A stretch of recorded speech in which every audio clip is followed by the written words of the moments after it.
Welcome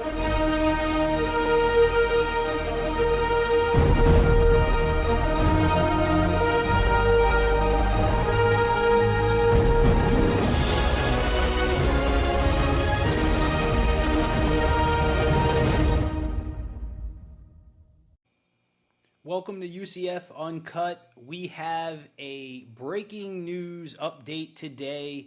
Cam Fancher is named UCF Qb1. I don't think a lot of people had that in their bingo cards, but that's the case. Scott Frost is rolling with Cam Fancher week 1 against Jack State. So let's break down Cam Fancher. Let's go through the archives and see what we're working with as our QB1. I think a lot of UCF fans don't know much about Cam Fancher, and if they do, it's probably not positive. But first, as always, we are going to review today's UCF Brew of the Night. And what do we have here tonight? We have Edmund's Oast Sour Guava Tangerine. It's an American sour ale with guava and tangerine. It's a product of Charleston, South Carolina, and it is 5.5%. I've had Edmund's Oast before on tap at a pretty cool beach bar called Breakaways in Flagler Beach. Very cool place. Check out Breakaways if you ever get a chance. They have a huge selection of beer on tap, and I've had Edmund's Oast before, and they're pretty much known for their sours. So let's take a taste. Never had this one in particular, so let's see what we're working with here. Wow, very sour, really, really sour. One of the sours I've tasted. So we're gonna give it a rating like we always do, out of 10. 10 being the best. I'm gonna go with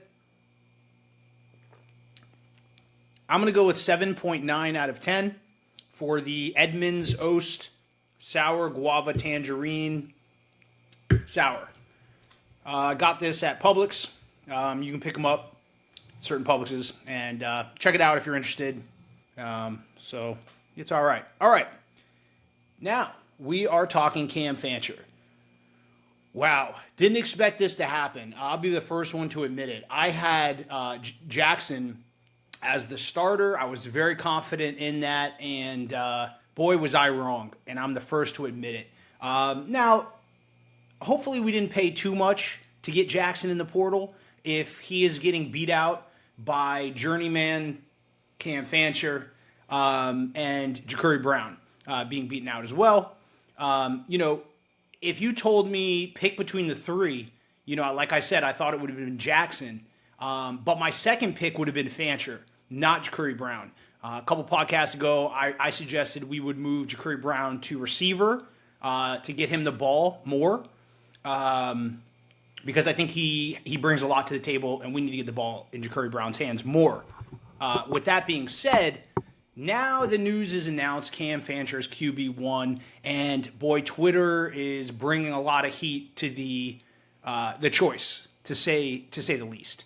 Once again, UCF with a choice of, first D coordinator, now QB1, and we're getting dragged on Twitter by a lot of hateful fans from previous stops. But good news is ahead, because the longer that this goes, every minute that passes since they've announced Cam Fancher as the starter, I feel better and better about the decision.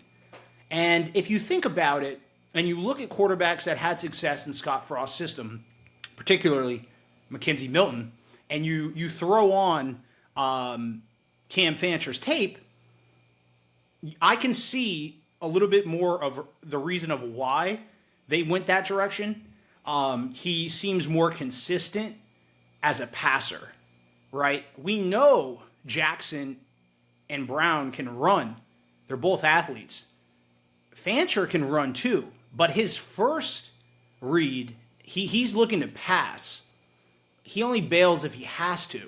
And we're going to look at his career stats, but at his previous 2 stops, FAU and Marshall, he was running for his life, and he was making plays. That O-line that he was behind at FAU was a disaster, and at Marshall it was a disaster. So take it with a grain of salt. We might have found a gem in the rough here. But that's just the quick first thought, is that a lot of people are not loving the pick. UCF fans being dramatic once again. They don't like the choice. And then there's a few that believe in this choice from Scott Frost and McKenzie Milton. They know what they're doing, and if he is the choice, he is clearly the best passer we have, and the best product that we can put on the field is going to start, and that's him. Now, is Cam Fancher going to be the starter after week 1? Only time will tell. But it's his job to lose if he's QB1 starting the game. So, very excited. More time that is passing, and I'm thinking about it. And I looked at his highlights earlier, his full clip, and he's a playmaker, and he's also he's a lefty, which is interesting. So it's kind of weird watching him. I'm thinking, when I see him throw, it's just like, okay, he's a lefty. All right, here we go. So I got to get used to that. So very interesting stuff with Cam Fancher.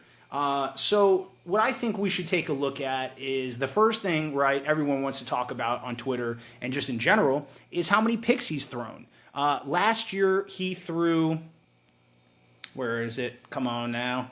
There we go. Okay, so last year, he threw 6 picks. In 2023, he threw 11 picks. Okay, so a lot of turnovers. But, again, look, 6 picks one season, 11 picks the next season isn't great. Maybe there's some decision-making problems. Maybe he's not reading defense as well. I'm going to play with the cup half full here, like Flip Cup, right? Cup is half full. And when I look at his stats, and we're just going to go through them in a little bit more organized fashion here. Let's go year by year. So he started out in 2021 at Marshall. Didn't see the field much. He had 3 completions for 6 attempts, 46 yards, no touchdowns. But then in 2022, he saw a lot more action. He had 131 completions at Marshall. He was 131 for 235 with a 55.7% completion rating for 15,558 yards, averaging 6.6 a pass, 10 touchdowns, 6 picks. Not bad. And then you have to look at his rushing stats. He ran the ball for 107 carries for 466 yards and a touchdown with a long 41-yard in 2022. Okay? 2023 rolls around, and now he's starting to find a little bit more consistency. His completion percentage jumps up to 65.6, and he has 202 completions for 308 attempts, 11 touchdowns, 11 picks. His long was a 65-yard touchdown. And if you look at his rushing, the rushing's interesting because he had 120 rush yards, 273 rush yards, 120 carries, and 4 TDs on the ground. 63-yard run. And then you look at FAU. So at FAU, he was 126 completions for 212 attempts, 59.4 completion percentage. So he kind of regressed a little bit at FAU. Passing yards, 1,500, and he was 6 touchdowns, 6 picks. But he got sacked 25 times. So that O-line was very suspect. Like I said, sacked 25 times. You do the math. You divide that by how many games they played, and it's not good. They were letting up a lot of pressure on him, and honestly, it's a miracle he was only sacked 25 times with the O-line he had at FAU in 2024. And then you look at his rushing, which I think is the bright spot. He's elusive. I mean, he had 99 carries at FAU for 365 yards and 3 touchdowns, a 76-yard long. When I'm looking at these stats and I'm watching his tape and I'm thinking, okay, how is Scott Frost and McKenzie Milton thinking he is going to be the best option to lead this UCF team? And then I thought about it. And the more I thought about it, the more all the clips in training camp made more sense. Basically, Cam Fancher has been threading the needle with precision passing.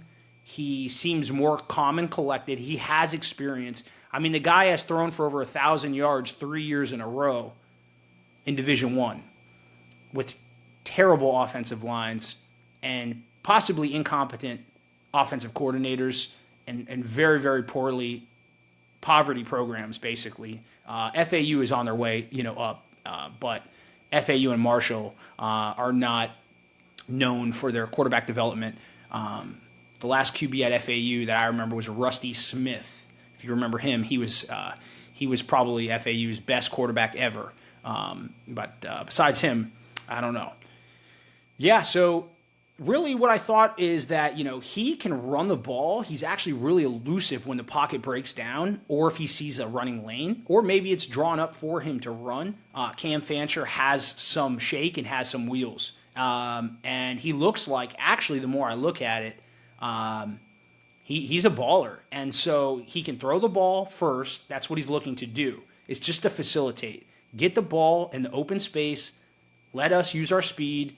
And that's how UCF will succeed with this roster. The defense is looking like a scary sight.